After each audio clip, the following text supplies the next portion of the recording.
அதிலே சங்கீதம் 86 அதிகாரத்திலேயே 5 வசனத்தை வாசிக்கலாம். ஆண்டவரே, நீர் நல்லவரும் மன்னிக்கிறவரும் உம்மை நோக்கி கூப்பிடுகிற யாவர் மேலும் கிருபை மிகுந்தவருமாயிருக்கிறீர். Price the Lord. வேதம் சொல்லுகிறது, கர்த்தர் ஒருவர் மாத்திரமே நல்லவர். Praise the Lord. கர்த்தர் நல்லவர் என்பதை ருசித்து பாருங்கள். அவர் மேல் நம்பிக்கையாக இருக்கிற மனுஷன் பாக்கியவான். கர்த்தர் மிகுந்த உருக்கமும் இரக்கமும் நீடிய சாந்தமும் மிகுந்த கிருபையும் உள்ளவர். அவர் தீங்குக்கு மனஸ்தாபப்படுகிற தேவன் என்று வேதம் சொல்லுகிறது. கர்த்தர் ஒருவர் தான் நல்லவராயிருக்கிறார். சாலமோன் நீதிமொழிகளிலே சாலமோன் எழுதியிருக்கிறார், எல்லாம் மாயை என்று எழுதியிருக்கிறார். எல்லாம் மாயை. வானத்திற்கு கீழே எல்லாமே என்ன?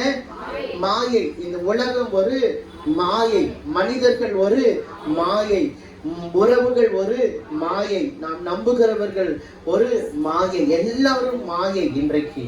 ஆனால் கர்த்தர் ஒருவர் மாத்திரமே நல்லவர். Praise the Lord. Praise the Lord. வாசிக்கலாம் மறுபடியும். ஆண்டவரே, நீர் நல்லவரும் நீர் மன்னிக்கிறவருமாயிருக்கிறீர். போதும். Praise the Lord. ஆண்டவரே, நீர் மாத்திரமே நல்லவரும் மன்னிக்கிறவருமாயிருக்கிறீர். Praise the Lord. Praise the Lord. நாம் சில தவறுகள், சில குற்றங்கள், சில பிழைகள் நாம் செய்து மனிதர்களிடத்திலே மன்னிப்பு கேட்கும் பொழுது அவர்கள் அதை மனப்பூர்வமாய் மன்னிக்கிறது கிடையாது. மனப்பூர்வமாய் மன்னிக்கிறார்களா? மன்னிக்கிறது போல ஒரு சாயலை நமக்கு முன்பாக அவர்கள் காண்பிக்கிறார்கள். ஆனால் அவர்கள் உள்ளத்திலே வன்மமும் காய் மகாரமும் இருக்கிறது. Price the Lord. நாம் கேட்கும் பொழுது, நாம் மன்னிப்பு கேட்கும் பொழுது, நாம் உணர்ந்து அதை மன்னிப்பு கேட்கும் பொழுது அவர்கள் நம்மை மன்னித்து விட்டது போல, அவர்கள் நம்மிடத்திலே ஒழுங்காய் இருப்பது போல, எப்பொழுது போல பழகுகிறது போல நம்மிடத்திலே காண்பிப்பார்களே தவிர, ஆனால் அவர்கள் சமயம் பார்த்து கொண்டிருப்பார்கள். சமயம் பார்த்து எப்படி, எப்பொழுது, எந்த நேரத்திலே இவர்களை நாம் கவிழ்க்க வேண்டும், எந்த நேரத்திலே இவர்களுக்கு விரோதமான சூழ்ச்சிகளை நாம் செய்ய வேண்டும் என்று அவர்கள் வகை தேடி கொண்டிருப்பார்கள். Price the Lord. அதற்கு பதிலாக வேதம் சொல்லுகிறது, கர்த்தர் மாத்திரம் நல்லவர். Praise the Lord. வாசிங்க. ஆண்டவரே, நீர் நல்லவரும் மன்னிக்கிறவருமாய்.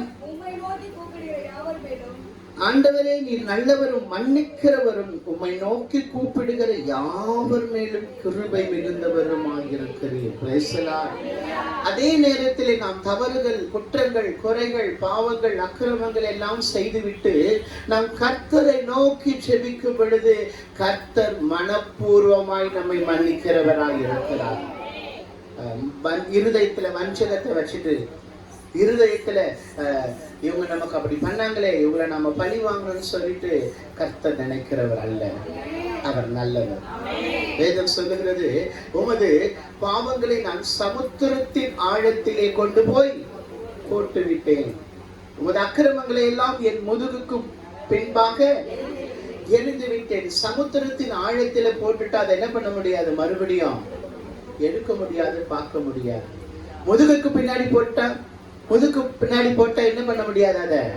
அதை பார்க்க முடியாது. கர்த்தர் தான் இப்படிப்பட்ட காரியங்களை செய்ய முடியுமே தவிர மனிதர்கள் இப்படிப்பட்ட காரியங்களை நமக்கு செய்ய முடியாது. அதனால் நம் வாழ்க்கையிலே கர்த்தருடைய பிள்ளைகளாகிய நாம் முழுவதுமாக நாம் கர்த்தரை நம்பி இருக்க வேண்டும். கர்த்தருடைய வார்த்தையை நாம் நம்பி இருக்க வேண்டும். கர்த்தர் மீது முழு நம்பிக்கையை நாம் வைத்திருக்க வேண்டும். ஏனென்றால் அவர் மாத்திரம் நல்லவராக இருக்கிறார். அவர் மாத்திரம் நல்லவர். அவர்தான் நம் பாவங்களை மன்னிக்கிறவர். நாம் பாவங்களை உணர்ந்து, நாம் குற்றங்களை உணர்ந்து கர்த்தரிடத்திலே மனம் திரும்பி நாம் மன்னிப்பை கேட்கும் பொழுது மனப்பூர்வமாய் கர்த்தர் மன்னிக்கிறவராக இருக்கிறார். அவர் மன்னிக்கிறதுனாலே தான் இன்றைக்கும் நீங்களும் நானும் தெய்வ பிள்ளைகளாக இருக்கிறோம். அவர் நம் குற்றங்களை, குறைகளை மன்னிக்கிறதுனால் தான் இன்றைக்கும் இந்த பூமியிலே நாம் வாழ்ந்து கொண்டிருக்கிறோம். மன்னிக்கிறது மாத்திரமல்ல, அவர் நம்மீது கிருபை வைத்து நம்மை நடத்துகிறவராயிருக்கிறார்.